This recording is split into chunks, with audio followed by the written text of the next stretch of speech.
students, welcome to the 6th standard drawing class. One more time સ્વાગત છે તમારા બધાનું 6th standard ના ડ્રોઈંગ ક્લાસમાં. આશા રાખું છું તમે બધા મજામાં હશો, સુરક્ષિત હશો, સેફ હશો. આજે આપણે કેલિગ્રાફી શેપ્સ જોવાના છે. We are going to learn about calligraphy shapes. કેવી રીતે?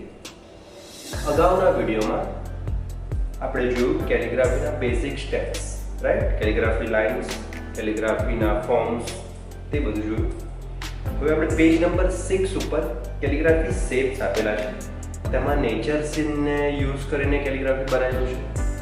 અને નેચર, ફ્લાવર ઓફ પંચ, જેને કહેવાય પાંદડાની ડાળી, ફૂલની ડાળી, તેને લઈને એક કેલિગ્રાફીનો શેપ તૈયાર કરેલો છે.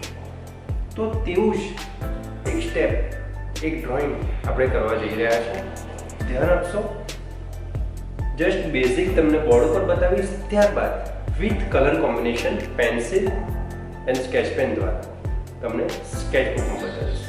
તો વિડીયો ધ્યાનથી જોશો અને તમારા હોમવર્કમાં પણ પેજ નંબર 6 તમારે વન સાઈડ જે ફર્સ્ટ પિક્ચર જેવું તમે બતાવો છો એ તમારે કમ્પ્લીટ કરવાનું રહેશે. Okay, God bless you. તો ચલો શરૂ કરીશું. સૌ પ્રથમ અંદર તો બોક્સ આપેલું છે, રેક્ટેંગલની અંદર ડ્રો કરેલું છે. બટ નો પ્રોબ્લેમ, તમે રેક્ટેંગલ ડ્રો નહીં કરો તો ઇટ્સ ઓકે. બટ જેને પણ કદાચ રેક્ટેંગલ ડ્રો કરીને ટ્રાય કરવો છે, મારું એવું માનવું છે કે ડ્રોઈંગની કોઈ બોર્ડર નથી, કોઈ સીમારેખા નથી. ડ્રોઈંગ તમે જેટલું પણ વધારે મોટું કરો, બિગ પિક્ચર, યા જેટલું પણ વધારે ક્રિએટિવ કરો એટલું ઓછું છે. સો આપણે એ વસ્તુને ધ્યાનમાં રાખીને બોર્ડર નથી બનાવતા, બટ તમને બેઝિક સ્ટેપ કેવી રીતે ટ્રાય કરવાનું છે તે તમને સમજાવું છું. ધ્યાન આપશો. સૌ પ્રથમ આપણે રાઉન્ડર યા પરિકર, જેને કે ડિવાઈડરનો યુઝ કરીશું, સર્કલ ડ્રો કરીશું. તેની માટે ધ્યાન આપશો.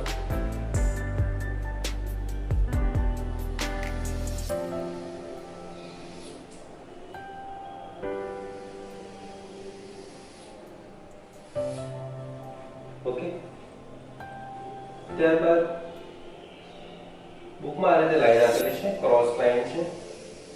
સ્કેલનો યુઝ કરી શકાશે, નો પ્રોબ્લેમ.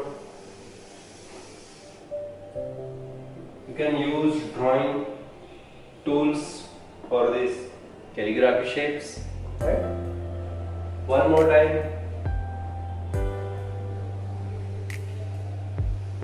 એક સર્કલ ડ્રો કરીએ છીએ આપણે.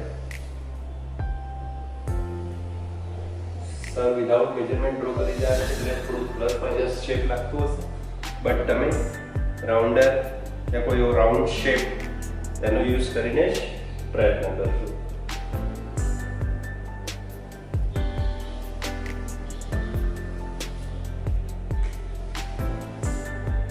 ઓકે, જોઈ શકો છો.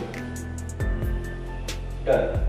1 2 3 and 4 સર્કલ ડ્રો કર્યા. એક ક્રોસ લાઈન ડ્રો કરી દઈશું, જેને સપોર્ટ આપે છે, સ્ટેન્ડ આપે છે. હવે લિફ્ટ ડ્રો કરીશું. કેવી રીતે? ધ્યાન આપશો.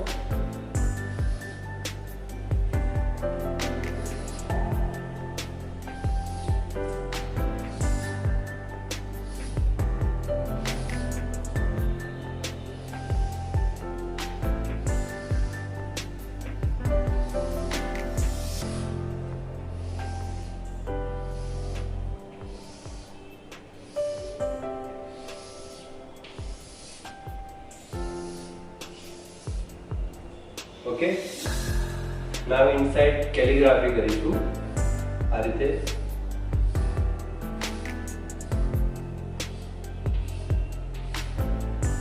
આ હરેક પોર્શન, હરેક પાર્ટ મેં તમને સ્કેચબુકની અંદર જે બતાવ્યું છે વિથ કલર કોમ્બિનેશન છે, વિથ કલર શેડિંગ.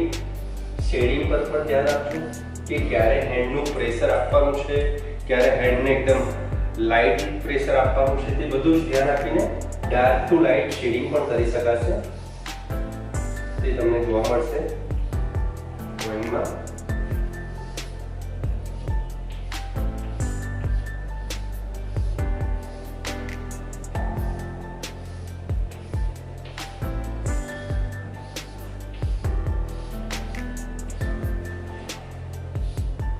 જરૂરી નથી કે બુકમાં જે ડ્રોઈંગ આપ્યું છે તેની કોપી કરી આપણે. હા ચલો નોર્મલ શેપ મેચ થાય છે ઇટ્સ ઓકે, બટ તમે ઇન્ક્લુડ શું કરો છો, તમે તેની અંદર શું ઉમેરો છો, તમારી ક્રિએટિવિટી શું છે એ ઇમ્પોર્ટન્ટ છે. તે બધું ધ્યાનમાં રાખીને આપણે ડ્રોઈંગ ફિનિશ કરવાનું છે.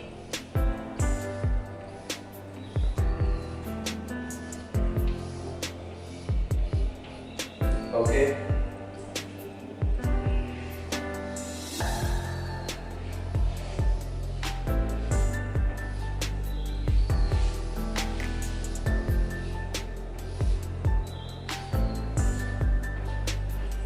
હવે અહીંયા આપણે કંઈક ડિઝાઇન યુઝ કરી સ્કેચબુકના પેજ ઉપર પણ મેં આ રીતે બતાવ્યું છે વિથ કલર. તમને સ્કેચ માટે ઈઝી રહે એ માટે જોઈ શકો છો કેટલું સુંદર લાગી રહ્યું છે. સો આ રીતે તમારે બેઝિક સ્ટેપ્સ કેલિગ્રાફી શેપનું કમ્પ્લીટ કરવાનું રહેશે. ત્યારબાદ હવે સ્કેચબુકના પેજ ઉપર ધ્યાન આપશો અને colour with sketch pen, pencil colour with sketch પેનનો યુઝ કરીને આ ડ્રોઈંગ આપણે કમ્પ્લીટ કરવાનું છે.